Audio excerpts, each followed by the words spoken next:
Você já se perguntou por que tantos relacionamentos eles acabam justamente quando a paixão, que é aquela coisa intensa no começo, ela passa?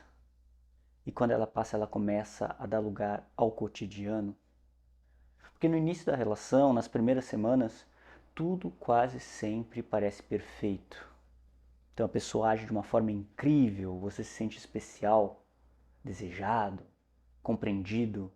Não tem brigas, não tem diferença. São como duas almas habitando um só corpo, como diria Montaigne.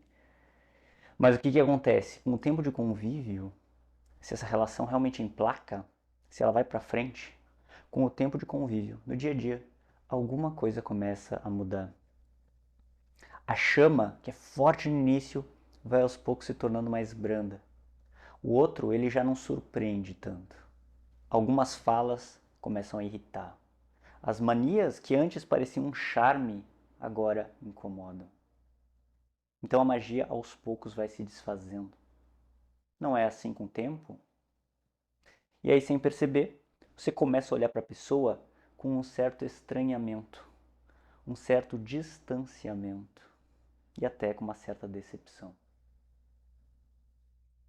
Começa a olhar para a pessoa como quem acorda de um sonho bom e cai na realidade das coisas. Vocês já passaram por isso? E aí, nesse momento, a gente se pergunta: será que esse relacionamento é para mim? Será que essa pessoa é certa para mim? Afinal, eu não tô tão feliz quanto eu imaginei que eu ia estar. Ou a coisa não está sendo tão boa quanto eu imaginei que seria. E muitas vezes é nessa hora que os relacionamentos eles não seguem adiante. Tem-se o término. Em Lacan, pessoal, nós temos uma explicação para por que isso acontece com tanta frequência. Esse desencantamento depois de algum tempo de convívio. E o porquê de tantos relacionamentos não aguentarem essa fase, romperem, terem separações. E não, a maioria das vezes não é sobre o outro e o problema que ele tinha, os problemas que eles tinham, né, que fizeram com que a coisa não desse certo. Mas é mais sobre você e o seu ego. Vamos à aula de hoje. Vejamos.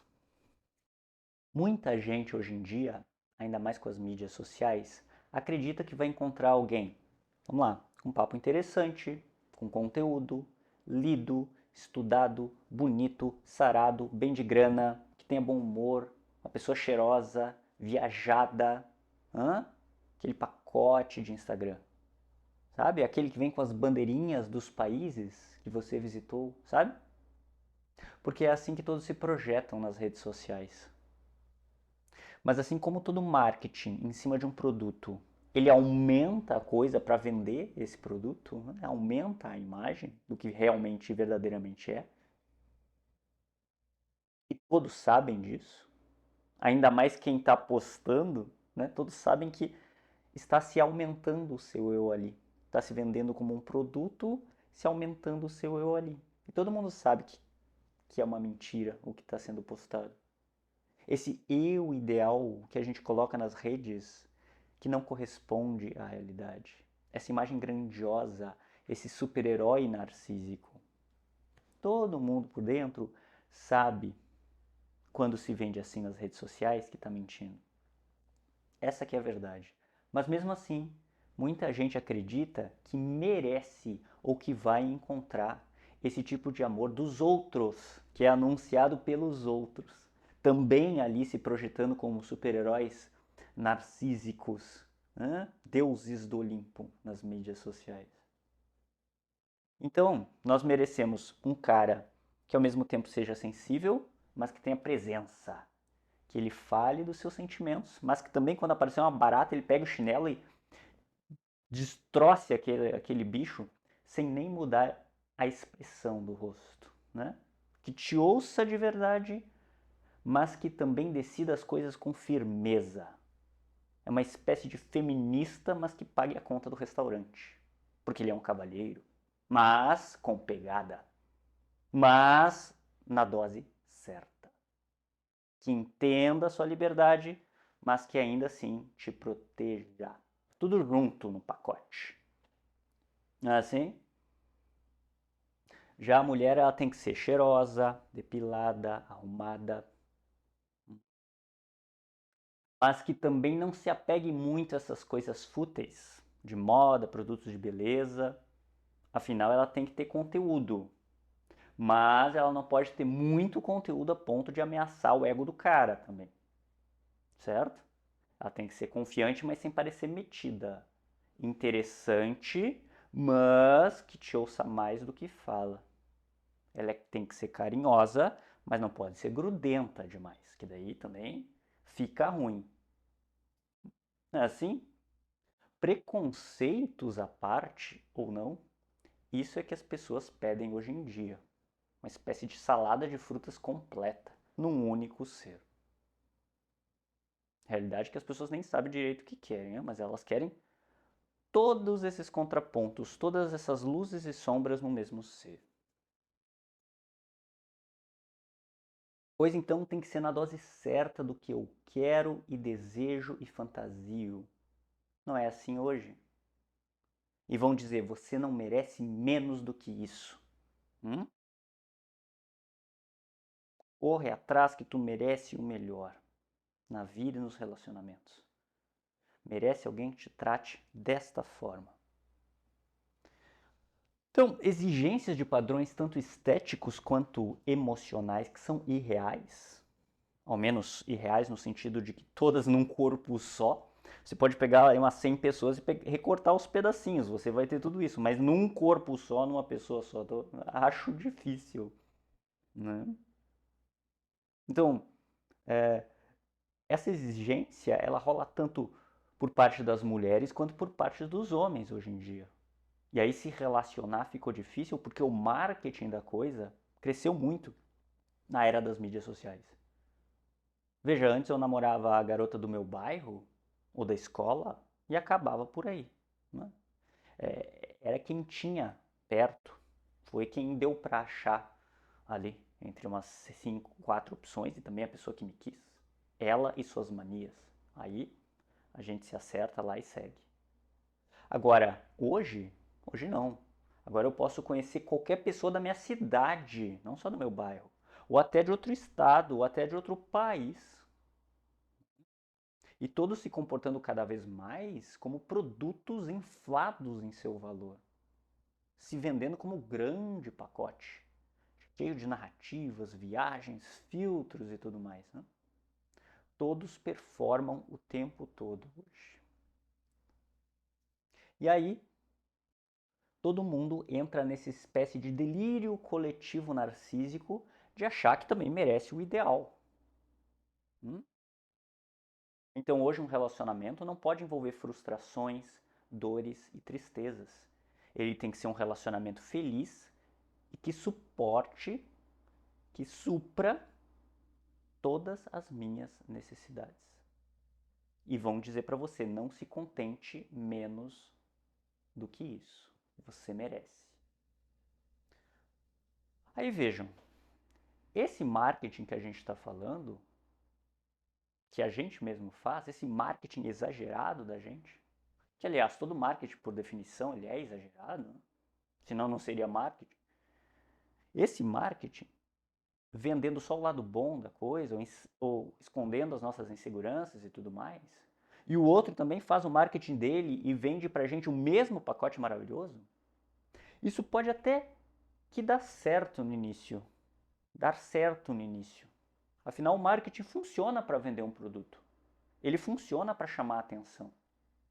E de certa forma até é natural que a gente faça isso um pouco. Então, nos primeiros encontros, é claro que a pessoa vai se arrumar, tomar banho, né? Botar a melhor camisa que tem, se perfumar, arrumar o cabelo.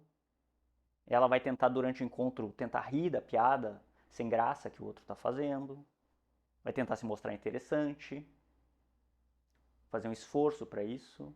É meio que inevitável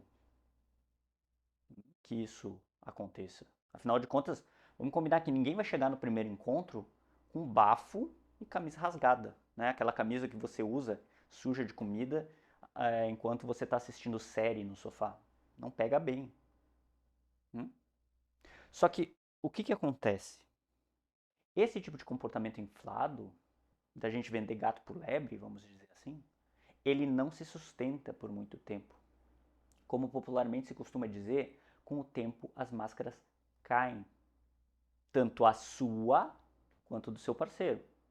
Com o tempo de convívio, ninguém sustenta uma mentira ou a ideia da melhor versão de si mesmo. No dia a dia, a gente é quem a gente é. E na realidade, ninguém é esse deus grego todo. Ninguém no dia a dia da coisa acorda sorrindo e feliz o tempo inteiro. Aliás, desconfiem das pessoas que fazem isso. Elas não estão bem. Né? Então, como dizia Fernando Pessoa, nunca conheci quem tivesse levado porrada. Todos os meus conhecidos têm sido campeões em tudo. Então, será que só eu que sou vil e errôneo nesta terra? Estou farto de semideuses. Onde é que há gente de verdade nessa terra? Bonito esse trecho, né? Eu acho, ao menos. Tá aí um desabafo do nosso Fernando Pessoa, seu poema chamado Poema em Linha Reta, que não poderia ser mais atual. Vejam, ele diz: estou farto de semideuses. Claramente ele já estava, ele era vidente, ele já estava projetando um Instagram. Ele já estava dizendo: putz, isso aqui não vai dar certo. Mas então, aí fica essa ideia idealizada, romantizada de amor. Amor entre super-heróis, que merecem se relacionar como deuses gregos no Olimpo. Sabe? O que eu estou tentando dizer aqui, em outras palavras? Trazendo agora para Lacan. Lacan, ele não tem uma visão romântica de amor, que é essa que nós estamos pintando. E vejam, é interessante de analisar o tamanho da expectativa que temos do outro na relação. Porque, na verdade, para Lacan, o que nos atrai no outro é o que nós projetamos do nosso desejo em um outro. Ou seja, aquilo que nós desejamos encontrar em alguém é algo que nós sentimos falta em nós mesmos. A gente se encanta por traços que nós gostaríamos de ter e não temos. Isso nos seduz. Então, para Lacan, esse é um outro ponto. O amor, percebam, é um espelho narcísico. Um espelho narcísico. No início de uma relação, na fase do encontro, das primeiras semanas, ou coloca aí até os primeiros meses, quase tudo gira em torno dessa imagem de perfeição narcísica, desse jogo de espelhos que nós projetamos no outro e o outro na gente. É o estágio do desejo idealizado, romantizado. Popularmente a gente chama de paixão. Então, nessa fase inicial, a gente tenta mostrar o nosso melhor e o outro também. Tem um esforço mútuo aqui para parecer mais interessante do que se é, na verdade. Mais seguro do que se é, na verdade. Mais inteiro do que se é. E sendo bem sincero, como a gente já falou aqui, isso em alguma dose até faz parte desse jogo do desejo. Como a gente já falou no início, tem que ser um pouco assim. É natural que isso aconteça automaticamente, tá? Porque a gente vai fazer um esforço para tentar agradar alguém, para despertar o interesse do outro, tá? Inevitável. Mas para Lacan, até aqui, até esse estágio, até esse ponto da paixão, um pré-amor, podemos dizer assim, isso não tem nada a ver com amor de verdade. Ainda não começou a ideia de amor. Você está num estágio embrionário. É a fase anterior, é a fase do encontro. É a fase da conquista, podemos dizer assim. Tá? Só que reparem, tenham cuidado. Né? Quanto mais eu vender meu peixe de super-herói nessa fase, mais eu vou ter que sustentar depois esse super-herói no dia a dia. Certo? E outra, mais a gente também vai atrair gente, pessoas que querem se relacionar com os nossos superpoderes e não com quem verdadeiramente está embaixo da capa de super-herói. Portanto, muito cuidado com as mídias sociais. Hoje em dia a coisa está num nível de marketing pessoal, como chamam, né? Marketing pessoal, vulgo narcisismo. Hoje em dia a coisa está tão fora da casa, tão inflada, que se ser quem se é, se mostrar de forma mais simples, honesta, autêntica, virou até chique. Mostra confiança, pessoal. Sem contar que também atrai pessoas certas para nós. Então eu sempre aconselho, seja amigos solteiros, seja pacientes quando a gente está trabalhando essa fase,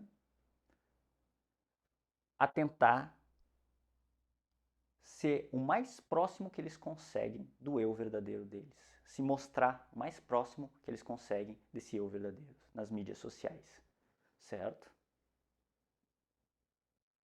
A melhor forma de ganhar esse jogo é não jogando. Porque sendo você, você vai atrair pessoas também mais verdadeiras e seguras de si, que gostam do seu jeito. Sem tanto filtro, sem tantas histórias aumentadas, sem tantos recortes idealizados.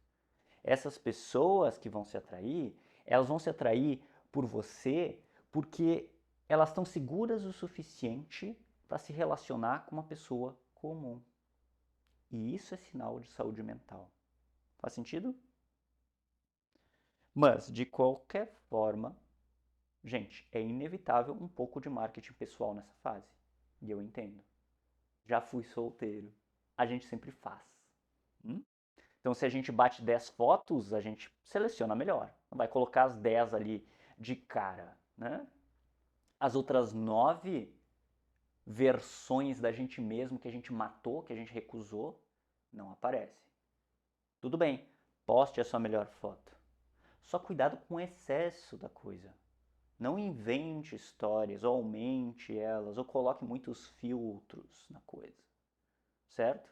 Não crie narrativas fantasiosas. Tente mostrar seu lado Clark Kent e não tanto o Super-Homem. O Clark Kent também é um cara legal que trabalha num jornal e tudo mais. Pegaram a ideia? Não precisa ser um salvador do mundo. Até porque, vamos ser honestos, no meu íntimo e no seu íntimo, a gente sabe que a gente não é. E nem precisa ser, tá? Nem precisa.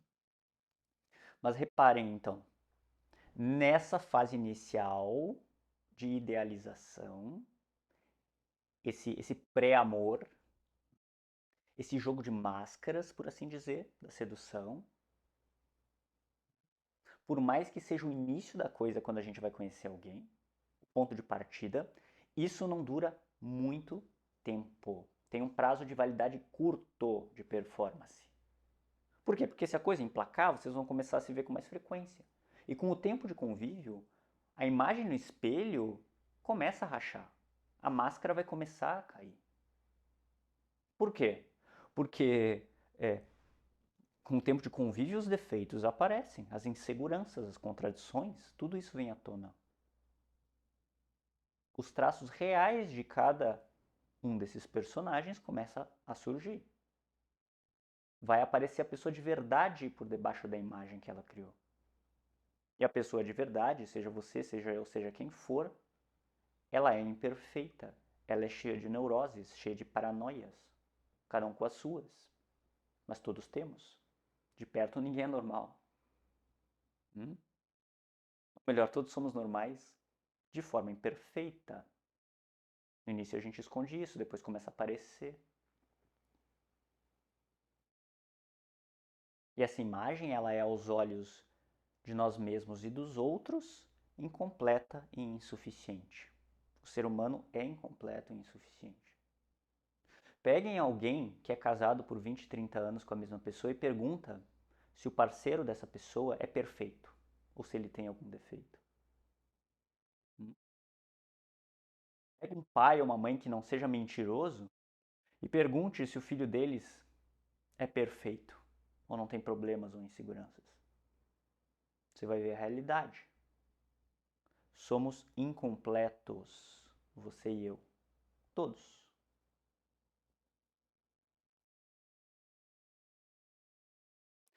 Somos incompletos e faltantes, como diria Lacan.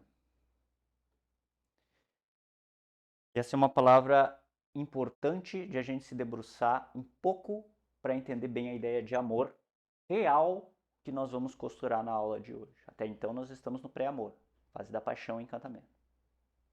Certo? Trabalhamos a ideia de que as máscaras caem, é necessária essa fase do encantamento, mas as máscaras vão caindo e surge nossos defeitos. Somos incompletos.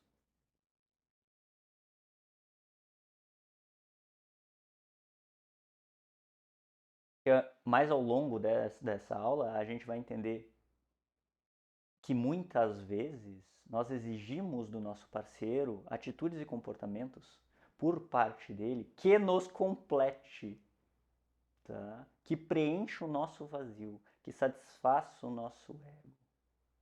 E isso é um grande obstáculo para o amor real, segundo Lacan. Exigir que o outro nos complete. Né? Chegaremos lá a tempo. Vamos lá, vamos por partes, tá bom?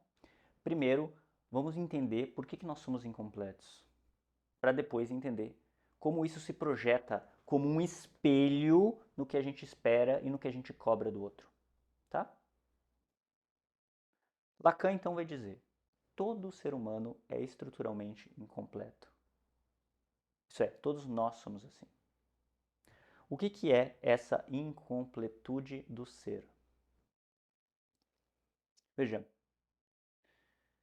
a gente nasce num mundo onde desde o início tudo depende de um outro, no caso, a mãe.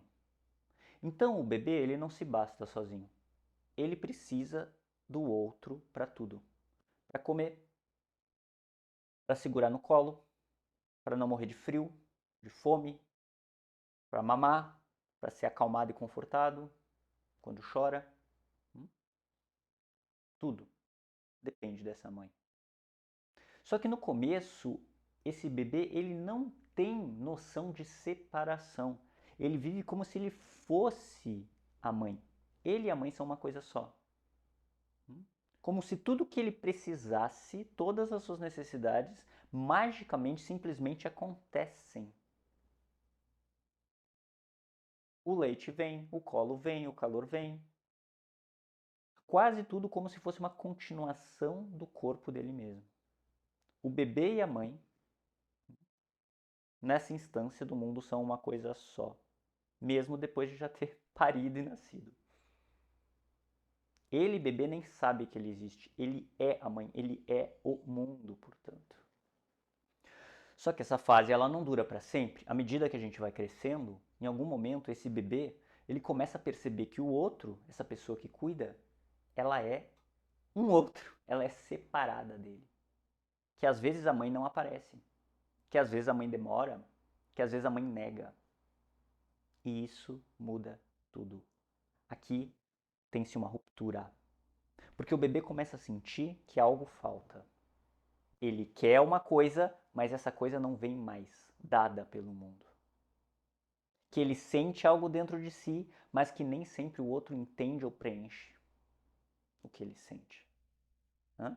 Então ele começa a perceber que tem uma distância entre ele e o mundo. E aí, esse bebê, à medida que vai avançando, começa a entrar também no mundo simbólico da linguagem. Escutar palavras e falar. Né? Linguagem, símbolos. Então o bebê começa a apontar, começa a chorar de um jeito diferente, depois começa a usar palavras.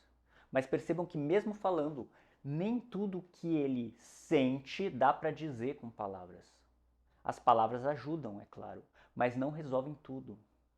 Porque palavras são reduções, são símbolos representacionais, são simplificações resumidas da realidade interna que nós estamos sentindo, que você está sentindo, que esse bebê está sentindo. Por exemplo, você pode estar muito triste com um acontecimento específico e dizer para o seu analista: eu tô triste porque eu briguei com meu namorado. Por mais que você expresse isso com palavras, isso nunca vai dar conta de tudo que você está sentindo por dentro. O outro, seu analista, seu amigo, eles até vão ouvir e entender o que tu está tentando comunicar, mas eles não vão sentir a grandiosidade de tudo isso que você está sentindo, o peso que é essa tristeza. Todo o entrelaçamento do seu corpo sente essa tristeza. E você resume em uma palavra, triste. O outro não vai conseguir compreender esse achatamento, o quão triste você está. E isso vale para tudo que a gente está tentando expressar. Tudo. Tristeza, alegria, medo, amor, vontades. Você vê um filme e se emociona com aquele filme e aí você quer falar para alguém, a pessoa não entende da mesma forma aquela intensidade de emoção da música e do filme que você viu. Não cabe ali. O que você sente de verdade por dentro nunca cabe inteiro nas palavras. E outra, o que você sente e o que você é no real, no seu corpo, não fica nem claro para você mesmo, para os seus pensamentos. Porque, não sei se você já percebeu, mas os seus pensamentos também são feitos de palavras. São feitos de resumos e simplificações do real do seu corpo. Esse gap entre o seu corpo, que é a realidade que sente 1 trilhão de coisas e se relaciona com milhares de processos internos e externos a todo momento, o real, e o que pode ser entendido e comunicado, que é uma fração minúscula disso que a gente coloca em palavras, que é o simbólico. Este gap é a falta, é a sensação de incompletude, é o vazio. Deu para pegar a ideia? Ela é um pouco complexa. Aliás, Lacan escreve de uma maneira, ele não se esforçava muito para ser claro. Estou tentando aqui traduzir com palavras, o que é difícil. Né?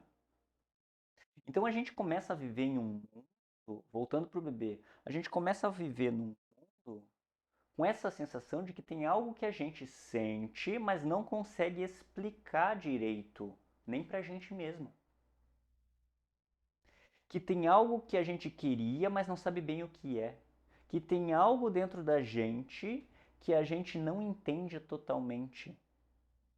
E ninguém entende por completo também. O outro não te entende. Quando a gente tenta expressar, se a gente não se entende, quanto mais o outro. Isso é a falta. E essa falta aparece porque a gente vive num mundo onde nem tudo pode ser dito. Nem tudo pode ser entendido no campo simbólico das palavras, das representações. Entre o real, que é o nosso corpo que sente, e os nossos pensamentos, que são resumos, frases, ou entre o real e o outro, existe um muro que é a linguagem, como dizia Proust. A linguagem ela é uma simplificação brutal do real, que faz a gente ficar sempre em débito em relação ao que de fato a gente sente e está vivendo a cada instante. Deu para pegar? Deixa eu, deixa eu tentar explicar isso com uma analogia. Tá? Eu não sei se as novelas brasileiras são assim, mas as novelas mexicanas eu descobri que são. Então vou usar o exemplo da novela mexicana. Pensa numa novela mexicana, aquela da Maria Consuelo, aquelas dublagens maravilhosas, que é gravada todos os dias. A novela mexicana, que nem a brasileira, ela é gravada todos os dias. E tem que ser meio que às pressas. Porque todos os dias, de segunda a sábado, tem capítulo novo, 1 hora e pouco. E as novelas mexicanas eu sei que são gravadas nesse formato que eu vou dizer para vocês. Os atores que estão ali interpretando, que nessa analogia seríamos nós, eu e você, os atores, quando eles vão gravar, eles não têm o roteiro completo da história. Eles não decoraram todas as falas de todas as cenas e sabem como agir e o que vai acontecer. Porque é muita coisa acontecendo, entendeu? Então eles entram no estúdio e eles recebem comandos simplificados pelo ponto eletrônico da direção falando com eles, dizendo: entra na sala, grita com a fulana, chora, tenta reconquistar ela, fala que você tá com raiva porque foi traído. E aí esses atores eles vão improvisando em cima disso, em cima da reação dos outros personagens, em cima do que vai acontecendo, entendeu? E aí a história vai se desenrolando. Eles fazem o que eles conseguem com a informação que eles recebem na hora.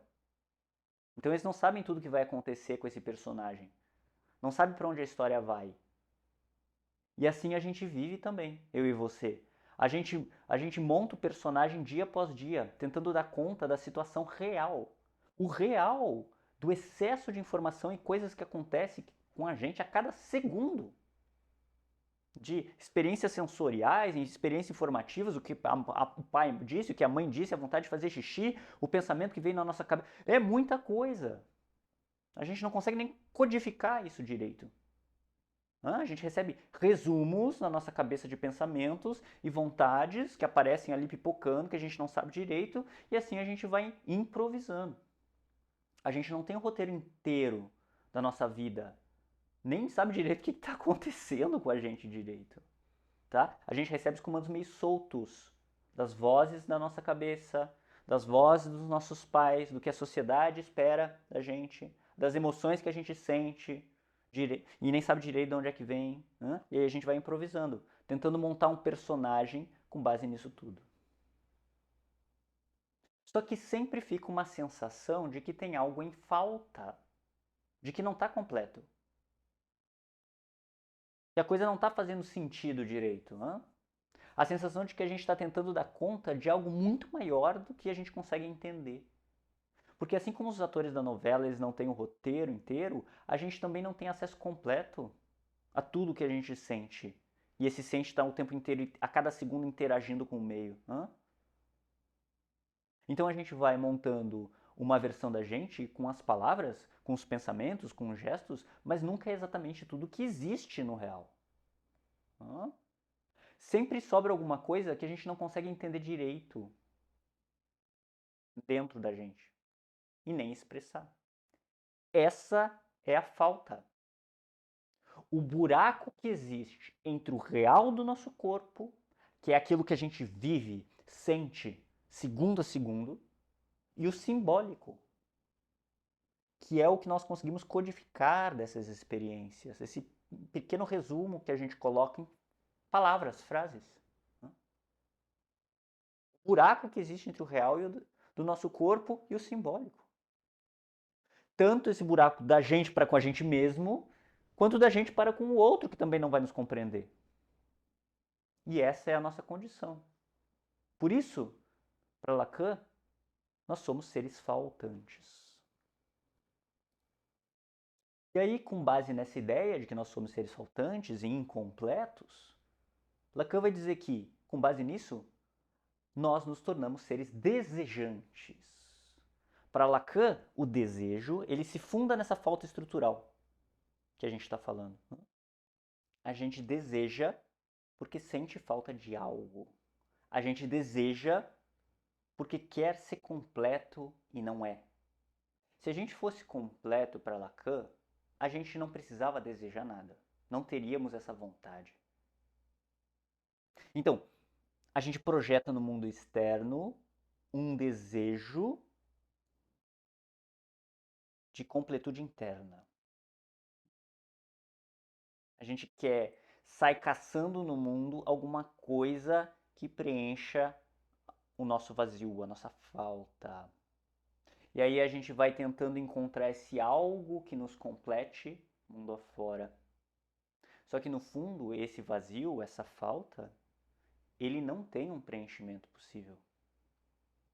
Não sei se deu para pegar a ideia. Por que não tem um preenchimento? Nada no campo externo da vida e interno vai preencher esse vazio. Porque ele é estrutural, ele faz parte, ele é o efeito colateral de nós termos um pedaço de vida consciente que tenta, através do simbólico, acompanhar e codificar o real, que é o nosso corpo. Quando esse bebê se olha no espelho e ganha consciência de quem ele é e vê que ele é separado de uma mãe, cria-se um buraco entre eu e a realidade. Eu não sou mais a realidade, eu não sou mais a natureza. E essa falta é estrutural. Sempre vai ficar algo de fora. Porque tem uma distância entre tudo que acontece dentro de nós a todo instante, muita informação, muitos capítulos e cenas dessa novela mexicana da Maria Consuelo, essa velocidade toda de acontecimento. Isso tem uma distância do que nós conseguimos entender, captar e acompanhar e processar no simbólico, que é micro, nos nossos pensamentos, nas nossas ideias.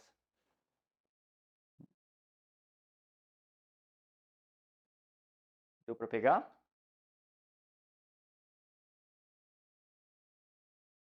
Isso nem sempre é fácil. Tentei explicar aqui de uma maneira a menos confusa possível. Tá? Então, essa falta, portanto, faz parte do ser humano, jamais vai ser preenchida por outra pessoa ou por a gente mesmo. E aí, gente, vejam, o marketing dos nossos tempos entende muito bem isso, certo? Ele lucra em cima disso. O que é isso? É a nossa sede por completude. Ele pega nosso desejo e coloca em 1 milhão de produtos. Dizendo, se você tiver XYZ, você vai ser completo, você vai ser feliz. Né? Lucra-se e capitaliza-se em cima do nosso desejo. O mundo de hoje vende essa promessa que aquele item, aquele carro, aquela viagem, aquela casa, aquela roupa, aquele curso, aquele estilo de vida, vão finalmente nos fazer sentir inteiros. Ou aquela pessoa. Quando nós encontrarmos aquela pessoa ideal, o amor de nossas vidas, aquela que aparece nos filmes de Hollywood, bonitinho, finalmente a nossa miséria vai acabar. Finalmente nós seremos completos. E aí que entra o tema da nossa aula, que é o amor. Voltando para o nosso tema de hoje, é aí que entra o amor.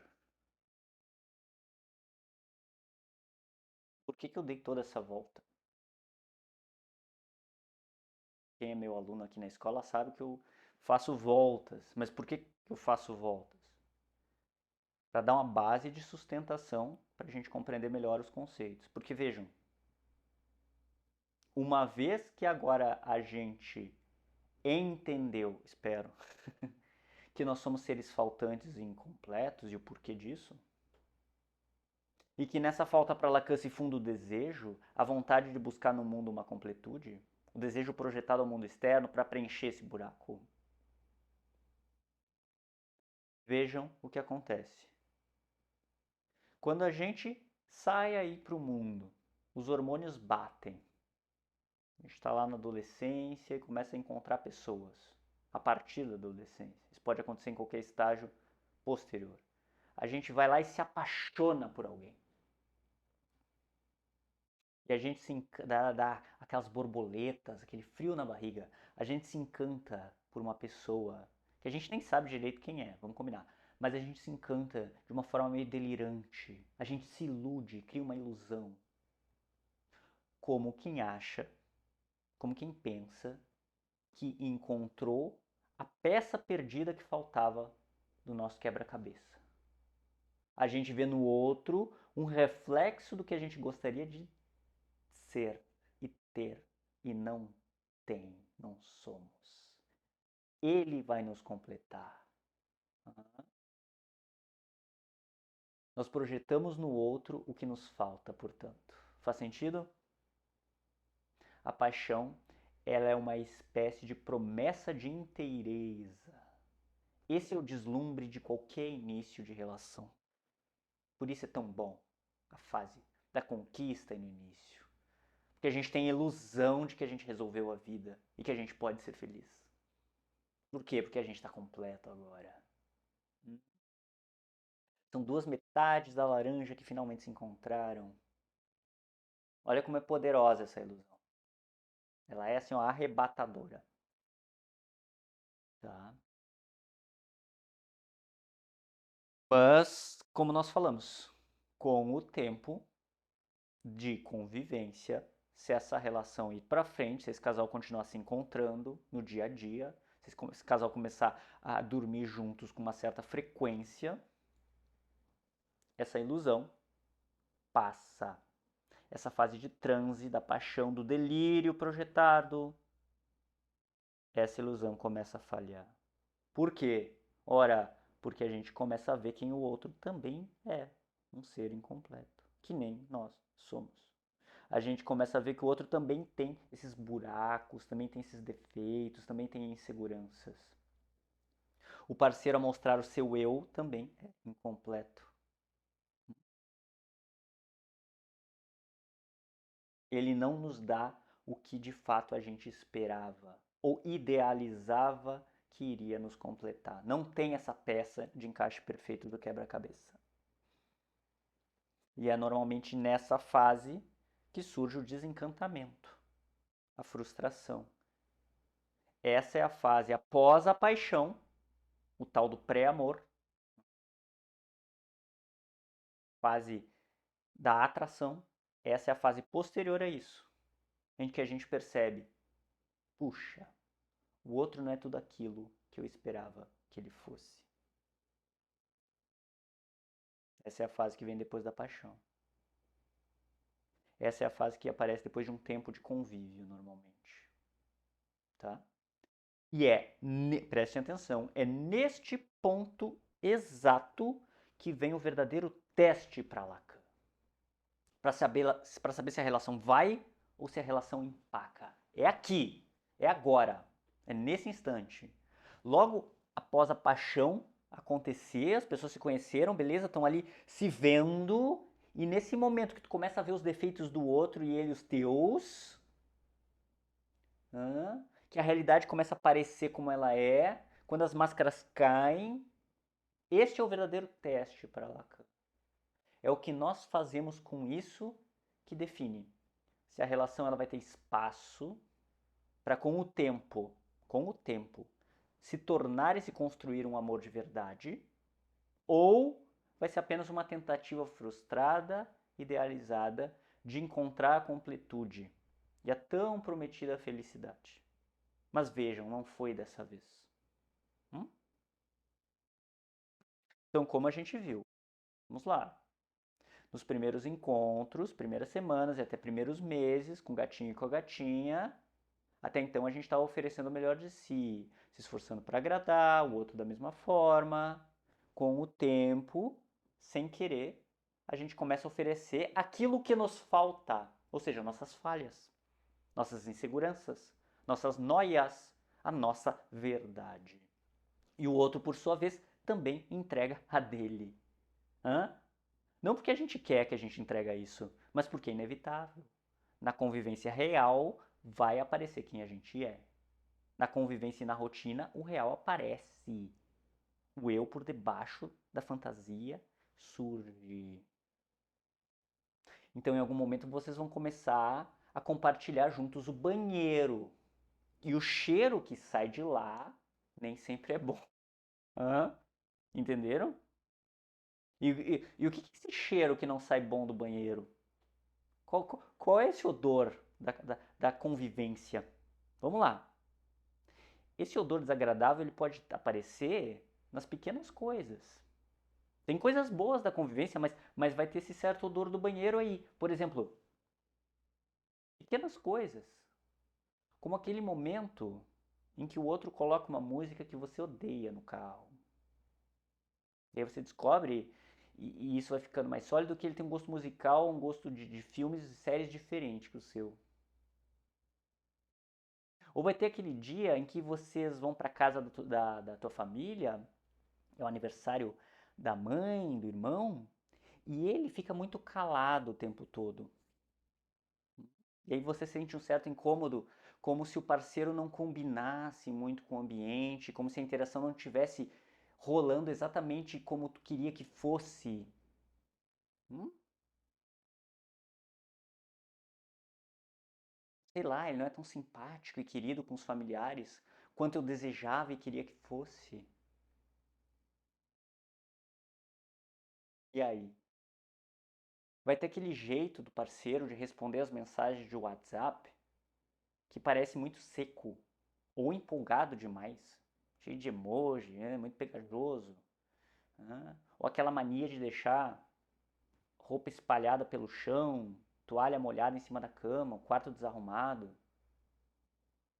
e o outro parceiro não gosta. Ou o contrário, o parceiro quer tudo sempre no lugar, é noiado com limpeza.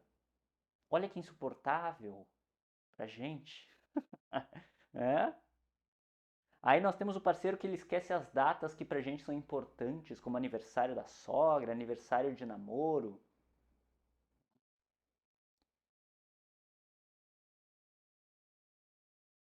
E aí?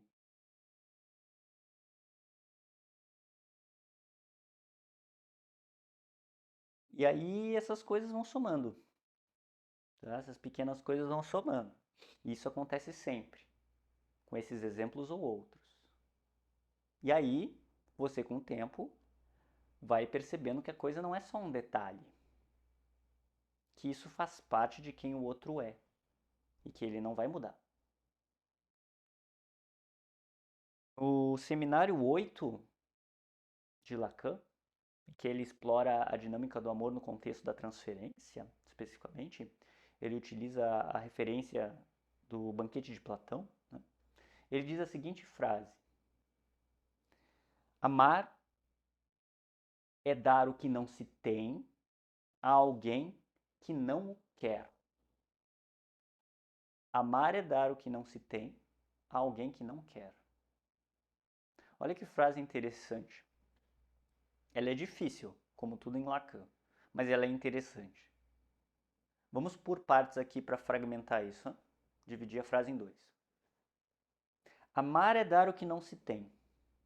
Por quê? Por quê, Fernando? Ora, porque ninguém tem a completude de um eu perfeito para oferecer, para encaixar, né, no quebra-cabeça do outro e salvar o outro da sua incompletude. Fez sentido? Hum? O que a gente oferece no fundo, depois da fase da paixão e da máscara cair, do pré-amor? Né? É justamente a nossa imperfeição. A gente oferece a nossa falta pro outro. O que não se tem. Amar é dar o que não se tem. A gente começa a mostrar nosso lado não tão bacana, junto com a nossa carência, nossas manias. É isso que aparece. Deu para entender? Amar é dar o que não se tem. E aí ele conclui: a alguém que não o quer. O que isso significa? Que o outro, assim como nós desejaríamos e esperávamos antes do desencantamento rolar, ele também queria receber um parceiro completo, ele também queria um parceiro cheiroso, gostoso, bem resolvido, ele também queria receber uma versão de Brad Pitt em Troia, né? Não essa caca aí faltante, que acorda toda remelenta, remelento, de mau humor, com bafo, né? É que se sente triste de vez em quando, que tem crise de ansiedade. Putz, o parceiro também não quer receber isso que a gente tem a oferecer. Hã? E nem nós, deles. Por quê? Porque isso reforça a ideia de que ele também é imperfeito. Lembrem, o amor para Lacan ele é um jogo de espelhos narcísicos do próprio ego. Ora, se o meu parceiro é incrível, significa no espelho, no reflexo, que eu também sou.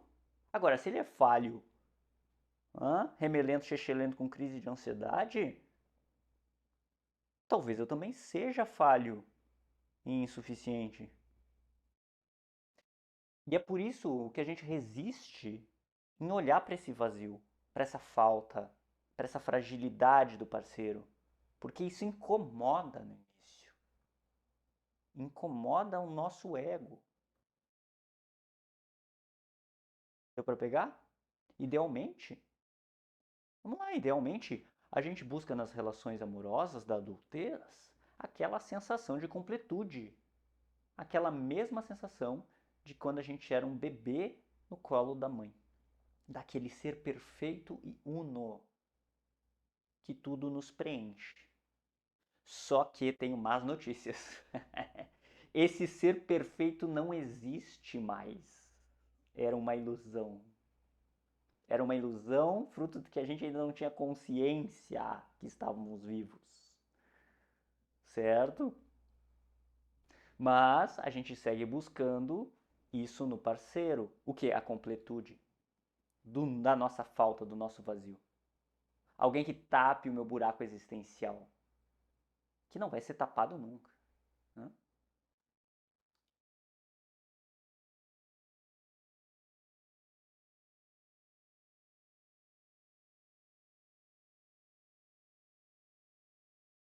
Afinal, dizem por aí que todos nós merecemos ser felizes e completos nessa vida. Só que acontece que faltou combinar isso com o mundo. Né? Para Lacan, o amor real, ele não acontece nesse campo das imagens. Não acontece nesse jogo de projeções de ego.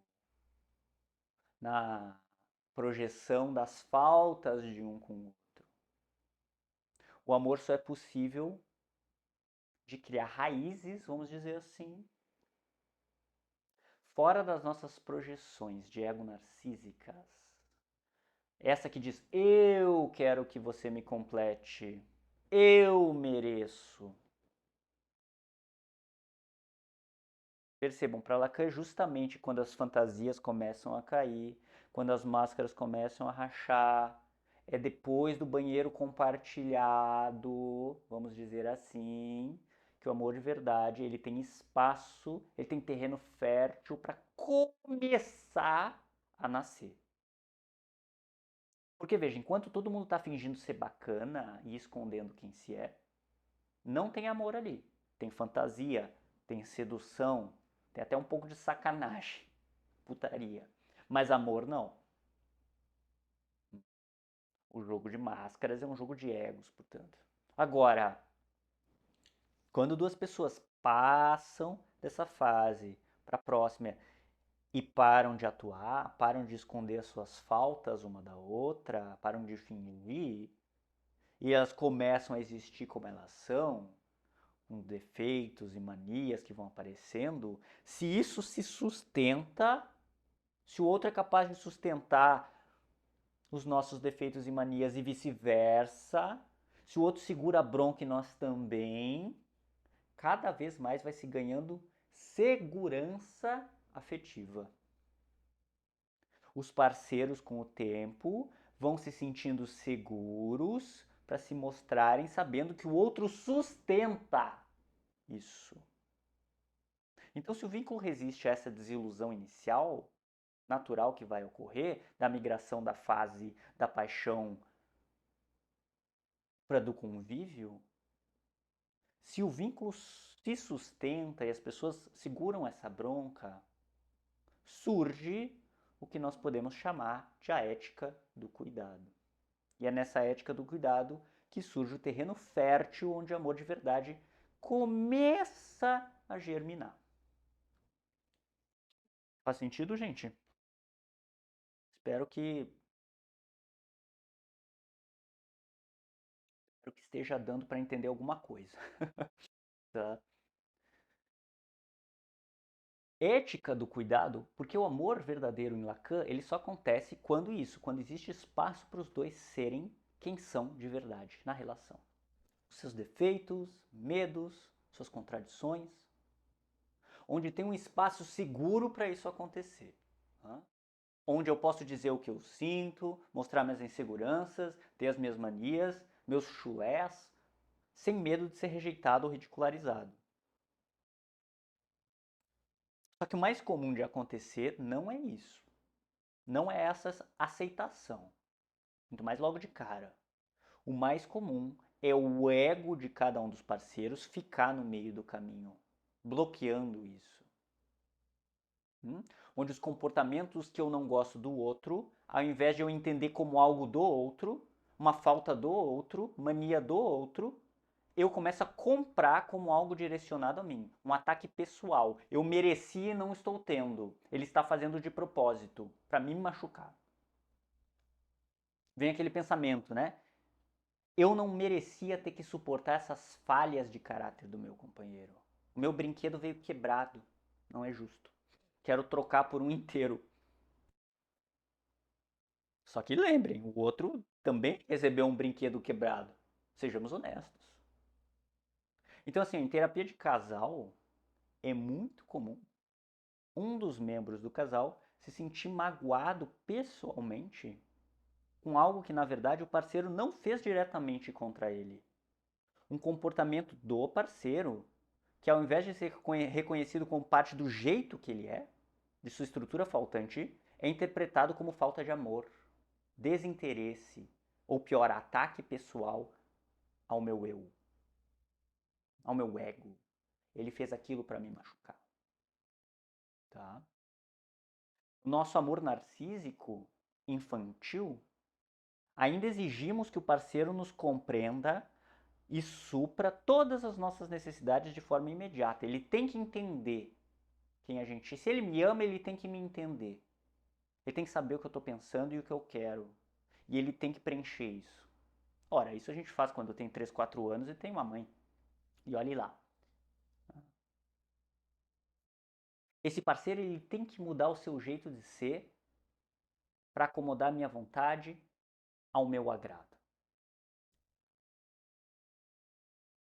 Então, por exemplo, suponhamos que o parceiro ele costuma ficar calado, mais quieto na dele.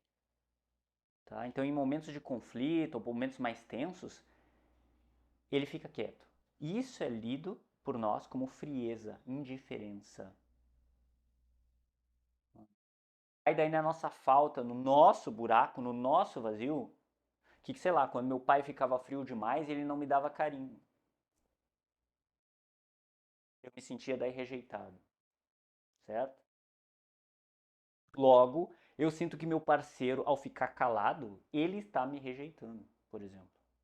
Entendem que isso é meu? É minha interpretação? É meu sentimento? Esses sentimentos que eu sinto são legítimos, são genuínos, são verdadeiros. De fato me machuca, dada a minha história, mas são meus. Não do meu parceiro. Ele ficar calado não foi uma afronta para me atacar. É algo dele. É da história dele. Vai ver na história dele, quando ele era criança, ele agia assim, sei lá, com a mãe dele, para as coisas não ficarem pior. Ele se calava e ficava evitativo para a mãe ficar menos possessiva, para não bater nele, para não gritar com ele, sei lá eu por quê. Mas eu compro como algo meu. Ele está me machucando ao ficar calado. Está fazendo de propósito. Ele sabe que eu não gosto.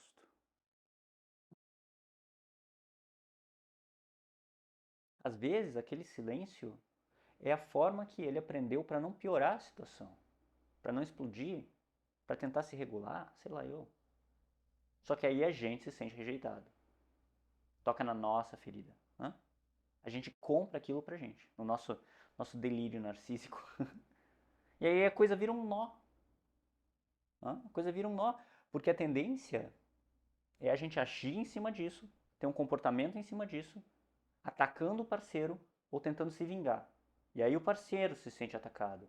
E aí fica um ciclo de ataque e defesa, o que a gente chama de um ciclo esquemático. Tá? Ou quando, por exemplo, sei lá, um dos parceiros pensar assim, ele vai lá e desabafa para o outro de forma sentimental, chorosa, que teve um dia difícil com o chefe, tá? E ele espera acolhimento desse parceiro, tá? Que o parceiro desabafando e ele espera acolhimento do outro parceiro. Mas o outro parceiro ele responde de uma forma mais prática, dizendo: "Ah, quem sabe então tu não pede demissão?" Daí tá resolvido. A intenção do parceiro que falou isso não é necessariamente nos desvalorizar em relação ao que a gente está sentindo, mas tentar ajudar do jeito que ele sabe. Só que daí a gente que fez o desabafo, a gente se sente não escutado, se sente invalidado. E aí a gente sofre. E aí, até aí tudo bem a gente sofrer. A gente tem que sustentar isso. É genuíno. Eu não fui acolhido no que eu precisava. O erro está em a gente concluir que o outro não se importou com o que eu disse. Logo ele não gosta de mim, ou logo ele não tá nem aí para mim. Vocês entenderam? A relação adulta entre duas pessoas vão acontecer privações que machucam porque a gente namora pessoas diferentes de nós, que têm jeitos que não vão encaixar sempre bem. A diferença tá a gente achar que o outro está fazendo isso para nos machucar e que ele não gosta da gente, por isso que ele está fazendo isso. Quando, na verdade, muitas vezes o outro se importa. Ele só não sabe demonstrar do jeito que a gente gostaria. Ele demonstra do jeito dele. O problema tá em sempre nós esperarmos que o outro haja de forma a suprir as nossas faltas, ao invés de entender que isso não é um ataque pessoal. Que o parceiro responde da forma como ele, sei lá, com suas experiências de vida, foi ensinado pela vida. E que ele não faz aquilo por mal. Não é um ataque pessoal. Nem ele, o parceiro, no caso, né, tem a missão nessa vida de preencher o nosso buraco e de acalmar nossas feridas. Ele não é nossa mãe, tá? Aquela mãe da nossa infância. Nem a nossa mãe é a nossa mãe, se é que vocês me entendem. Idealizada. Tanto ele não é nossa mãe, quanto a gente também não é mãe dele, tá? Essas pequenas situações, esses pequenos exemplos, pessoal, de novo, existem milhares de outros, é claro, né? Com outras milhares de temáticas. Só que esses atritos sempre vão acontecer. Do campo das coisas práticas que a gente falou antes, a toalha molhada na cama, não foi na casa da sogra, quanto essas coisas mais emocionais, esses desentendimentos, esses pequenos ruídos de comunicação, tá? Isso vai acontecer. O amor verdadeiro ele começa para Lacan quando a gente consegue reconhecer nem todo mundo quer me ferir e nem tudo que me fere foi feito pelo meu parceiro contra mim. Às vezes o outro só está sendo quem ele é. Tá? E o vínculo ele só cresce quando a gente para de exigir que o outro funcione do nosso jeito e a gente começa a acolher o jeito que ele tem de estar no mundo. E vejam, isso não é nem um pouco simples, porque isso exige justamente que eu esteja suportando bem a minha falta, eu comigo mesmo, que eu dê conta de suportar ela. Isso não é pequeno. Só que quando a gente não compra tudo como um complô contra nós, ou quando a gente não exige que tudo seja do nosso jeito, porque a gente não quer sentir vulnerabilidade ou dor, a gente abre campo para o parceiro da mesma forma fazer esse movimento. Não como um inimigo cruel que quer nos atacar, mas ver o parceiro como um rival, né, naquelas discussões de disputa de quem tem razão nos argumentos. A gente abre campo para enxergar o parceiro de outra forma. A gente abre campo para enxergar um parceiro falho, também meio capenga, também meio limitado, que nem a gente é. Sejamos honestos, que nem a gente é. Né? Talvez então esse parceiro mais calado, mais na dele, menos expansivo emocionalmente, ele até pode acionar na gente uma dor de não ser visto e desejado e importante. Dor que é nossa. Tem a ver com a nossa história de vida. Né? Mas se você observar com atenção, talvez esse parceiro demonstre afeto de outras formas. Talvez ele seja a pessoa que lembre, sei lá, de levar um remédio quando você está doente, de que oferece para ir junto numa consulta médica, que te espera acordado até mais tarde, mesmo sem saber dizer muita coisa. Isso também é amor. Só que é um amor que não aparece, nesse caso, com palavras, mas mais com gestos silenciosos de presença e cuidado. Por exemplo, né? Outro exemplo. Aquele parceiro que nunca vai nos encontros de família, que, sei lá, vamos dizer, não tem o costume de ligar, mandar mensagem nos aniversários, que esquece, né? Isso pode soar como frieza. Ó, compramos pra gente, né? Ele está sendo frio comigo, pega numa dor minha de ser negligenciado. Mas, aí você percebe, por outro lado, que ele é o primeiro a consertar algo na casa, quando precisa. Que ele sempre faz o mercado, que ele organiza as finanças, mesmo sem ninguém pedir. Que ele está preocupado com isso. Que ele escuta em silêncio quando você desabafa, mesmo que ele não saiba as palavras certas do que confortar para dizer ali na hora, né?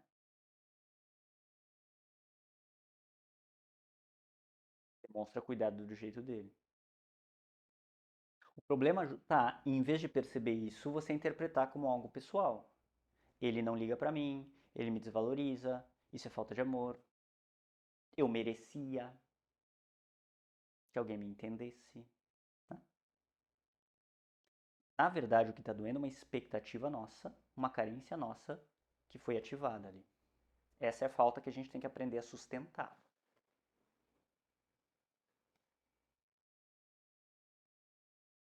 É aí que entra a lógica do narcisismo no amor, né? Quando tudo que o outro faz ou deixa de fazer é lido como se fosse sobre mim, isso é um amor narcísico. Como se toda ausência, todo silêncio, toda diferença fosse uma ofensa à vossa santidade. Como se o outro tivesse obrigação de preencher o que nos falta. Essa é uma lógica enganosa. De novo, porque o que dói, muitas vezes não vem do outro, vem daquilo que eu esperava receber. E que no fundo não é responsabilidade dele. Nem sua para com o parceiro. Né? Essa é a armadilha da demanda narcísica. Eu projeto no outro a função de me completar. E quando ele não cumpre esse papel, porque ele é outro, porque ele é diferente, porque ele não é a minha mãe da infância que me dava de mamar, eu sofro e eu acuso. Reconhecer isso muda tudo. Porque em vez de cobrar que o outro mude, a gente começa a entender de onde vem a nossa dor e passa a sustentar a nossa incompletude. Nós com nós mesmos. Nós e nosso analista, quando muito, tá? Isso abre espaço para uma relação mais real com o parceiro, onde o outro não precisa ser tudo o que a gente queria, mas ele pode ser quem ele é. E mesmo assim a gente constrói um vínculo e uma história juntos. E é precisamente isso que cria confiança, vocês percebem? Quando a gente entende que o outro não precisa ser a versão ideal da nossa cabeça para ser um bom parceiro, que ele pode funcionar de outro jeito, sei lá, ser mais reservado, mais lógico, mais quieto, ou até então, o contrário, mais emotivo, mais ansioso, mais presente, até demais para o seu gosto, né? Meio carente, demandante. Quando a gente entende isso e mesmo assim não invalida o que ele oferece, ainda que não seja do jeito que a gente imaginava, aquilo pode ser real. Um tipo de presença que talvez não combine com o nosso roteiro interno idealizado, mas que ainda assim é real. Ter maturidade emocional é isso. É conseguir ficar com o outro mesmo quando ele não reage como a gente esperava. É sustentar a relação. Ambas as partes, né? Ele com nós com eles. É sustentar essa relação. Nas faltas, cada um com a sua. sem transformar cada diferença em motivo de afastamento. Sustentar as faltas do parceiro quando ele nos mostra, quando ele dá o que ele não tem e a gente não quer, e vice-versa, também abre caminho. É um convite para a gente mostrar que também é imperfeito e cheio de problemas e manias. Entendem que isso cria segurança? Entendem que isso é segurança afetiva? Quando o parceiro sustenta as nossas faltas ou a gente sustenta as dele, é um convite para que a gente também mostre a nossa. E não tem coisa melhor do mundo do que a gente poder ser a gente, sabendo que a gente é meio chulesento e a outra pessoa nos conhecer de cabo a rabo e dizer tá tudo bem. Às vezes até dar risada de quem a gente é junto com a gente, sem que isso vire motivo para afastamento. O amor, quando é de verdade para Lacan, ele não exige perfeição. Ele exige compromisso. Como quem diz, eu fico aqui, mesmo quando alguns momentos não for fácil para mim estar aqui. É o compromisso de trilhar alguma coisa junto com alguém. A segurança que se eu mostrar quem eu sou de verdade para o outro, ele não vai me abandonar e sair por aí na esperança de encontrar o Brad Pitt de Troia, alguém melhor. Quando esse espaço existe, duas pessoas imperfeitas, mancas e chulesentas conseguem construir uma parceria de verdade. Porque elas têm a confiança de que elas podem ser quem elas são, sem julgamento. Faz sentido? E isso, pessoal, para Lacan, é amor. Pronto. Acabou a aula aqui. É quando a gente supera a barreira do narcisismo e da vontade de completude, que a gente fica projetando no outro e acha que tudo do outro é a nosso respeito e exige coisas do outro. Quando a gente supera isso, esquece do nosso narcisismo e aceita que nós e o outro somos imperfeitos. Tá? Mas mesmo assim a gente se respeita, se cuida e compartilha uma vida com significado, juntos. Mas de novo, para que isso aconteça, cada parceiro tem que tolerar a sua própria falta e não exigir que o outro a cure, a preencha. Hã? Então vejam, ao contrário da ideia romântica de amor, veja que completamente oposto, né? Ao contrário da ideia romântica de um amor pronto, vamos dizer assim, que vai trazer felicidade, o amor real, ele exige prática. O amor real é uma habilidade a ser aprendida. Não basta se apaixonar. Isso aí é fácil, qualquer um no automático se apaixona. Isso aí é fácil. É preciso aprender a conviver, a escutar, a lidar com diferenças. Relacionamentos longos não se mantêm só por causa do afeto. Eles exigem esforço, comunicação, compromisso, tolerância.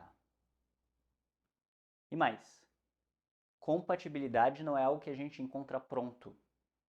É algo que se constrói dia a dia, com paciência. Amar é aos poucos aprender a caminhar junto com o outro. É importante que se diga também, como eu sempre digo na internet quando eu estou dando uma aula para o YouTube, né? É sempre importante deixar claro, ou tentar deixar o mais claro possível, com menos lacunas possíveis, a coisa para não ter má interpretações. Né? Aceitar as falhas e dificuldades do outro não é sinônimo de se anular. Tem uma diferença enorme do que nós estamos falando na aula de hoje, da ideia de Lacan de amor, tá? Para o que se configura muitas vezes como uma relação abusiva ou insatisfatória. Ter tolerância e aceitar as imperfeições do outro não é a mesma coisa que ter que se resignar em uma relação. Não é a mesma coisa de ter que se colocar em segundo plano o tempo inteiro. Não é a mesma coisa de ter que aceitar desrespeito, abuso, humilhação, de se sentir ameaçado na relação, sentir que você não pode ser você mesmo, tá? Se o jeito do outro faz você, por algum motivo, se sentir desrespeitado ou abusado, essa relação não é saudável. É importante. Eu sei que isso é óbvio, mas é importante que se diga. Tá? Então, uma relação real para Lacan, muitas vezes, ela vai ser difícil e trabalhosa na construção desse amor, como nós estamos falando aqui. Hã? Em algum grau vão aparecer dificuldades, momentos bons, mas também dificuldades. Isso é diferente de relações destrutivas, relações que minam você, que desencorajam a você ser quem você é. Relações que punem a sua insegurança, que fazem você se sentir menor do que você é. Hã? Se você está vivendo algo assim, a melhor coisa é, pula fora. Amor de verdade no sentido real para Lacan, e maduro, do que ele propõe que nós estamos falando aqui, é quando existe respeito e espaço para cada um ser quem é na relação. Ambos se sentem seguros para ser quem são. É quando o modo de ser do outro não me agride, nem me apaga, nem o meu a dele. Tá? É quando eu posso ser quem eu sou, com minhas falhas, com minhas inseguranças, e o outro também. Sem medo de punição, rejeição, vocês entendem? Isso é um campo de confiança e de segurança afetiva. Onde a gente não precisa fingir força o tempo inteiro. Não precisa esconder nossas partes frágeis. A gente pega junto e até ri delas. Então vale o alerta. Quando nós estamos numa relação em que a gente se sente ameaçado ou no lado criticado, ou qualquer coisa do tipo, por a gente ser quem a gente é, talvez a gente não está falando de amor aqui, mas de submissão ou dependência. Isso é outra coisa. Tá? Importante sempre deixar claro. Ok? E é por isso que é sempre importante diferenciar aceitação de resignação. Né? Cuidado mútuo não é se calar diante do desrespeito, não é se apagar para caber. Isso não é amor, ok? Isso é posse, possivelmente narcisismo, tá? É justamente essa lógica de o parceiro impor ao outro que tape o seu buraco, que exija que você seja perfeito para o ego dele, que a coisa tende a ficar meio abusiva ou ruim para você. Tá? É o contrário do que nós estamos falando aqui. Amor verdadeiro é quando a gente se sente seguro, mesmo quando as coisas não se encaixam perfeitamente. Apesar das nossas falhas. Ninguém pune a falha de ninguém, tá?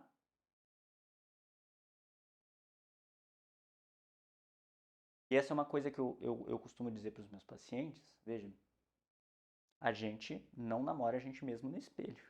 Né? O outro vai ter as suas falhas, suas manias, seu jeito de ser, que é diferente do nosso.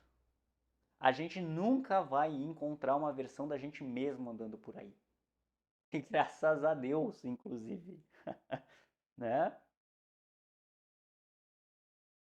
Então, o amor para Lacan, ele é um vínculo que nasce não da fantasia de ser feliz. Isso é importante.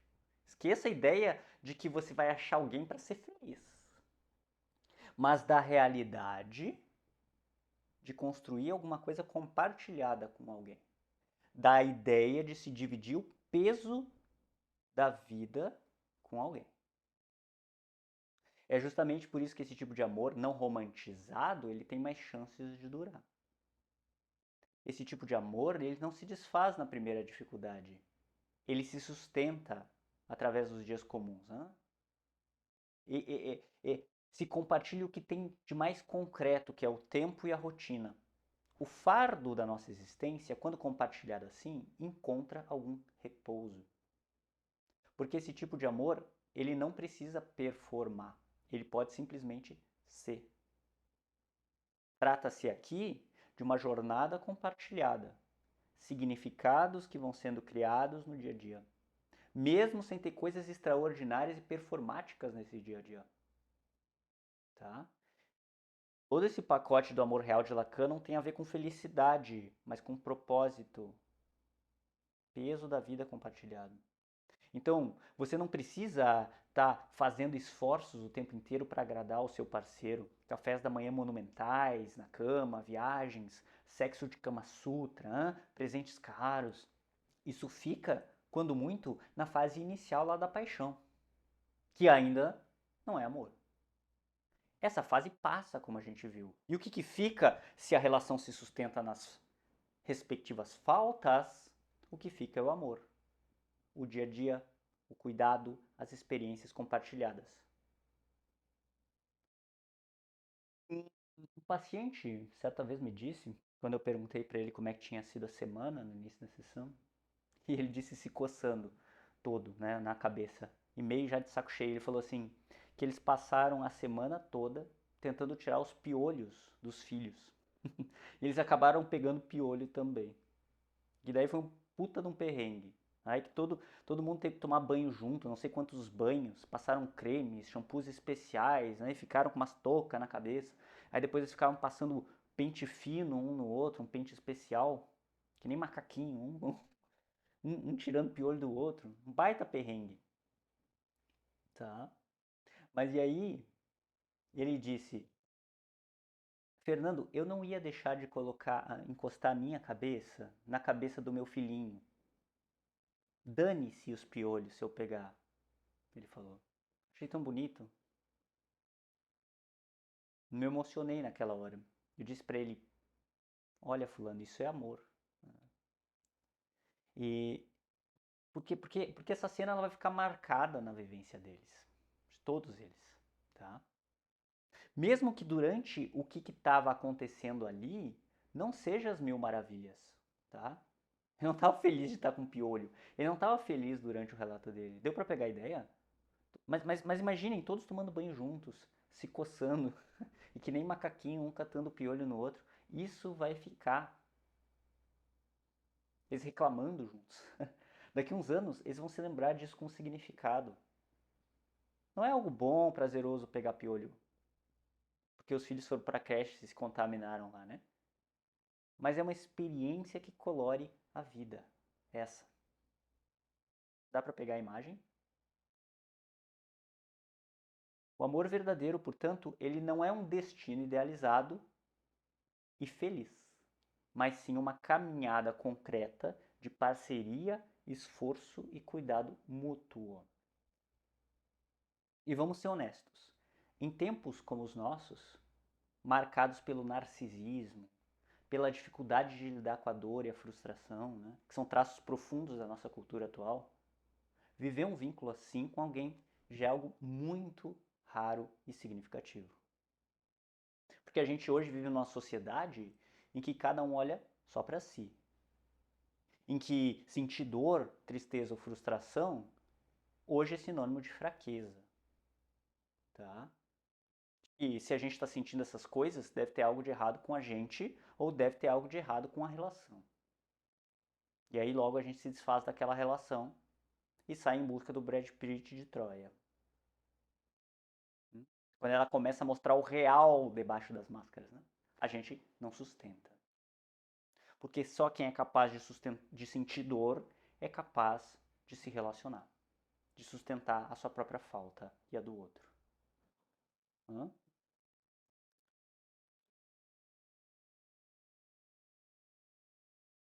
Só quem é capaz de viver uma realidade não idealizada, de aceitar sua incompletude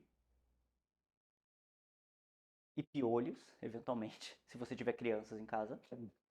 Só quem tolera esse peso consegue também sustentar um vínculo real que dure. Não se trata, portanto, de uma vida feliz, mas de uma vida com propósito, uma vida com significado construído. Em tempos de liquidez e superficialidade, em que se troca de parceiro como quem se troca de roupa, né, se troca de meia, manter algo sólido, com presença, responsabilidade e cuidado ético é algo cada vez mais incomum. E justamente por isso, tão valioso. É isso. Para Lacan, portanto, gente, o amor não é o fim de uma busca, como acontece nos filmes de Hollywood, né? Que mocinha e mocinha passam separados tentando se encontrar o filme inteiro e daí no final eles se encontram. Não. O amor é o começo de algo maior. Quando as cortinas baixam, o filme acaba e eles recém se encontraram, dali em diante, talvez começaria amor. Então o amor não é o fim de uma busca. É o começo de algo maior. Depois que a paixão acaba. Espero que tenham gostado da aula. Até a próxima, gente.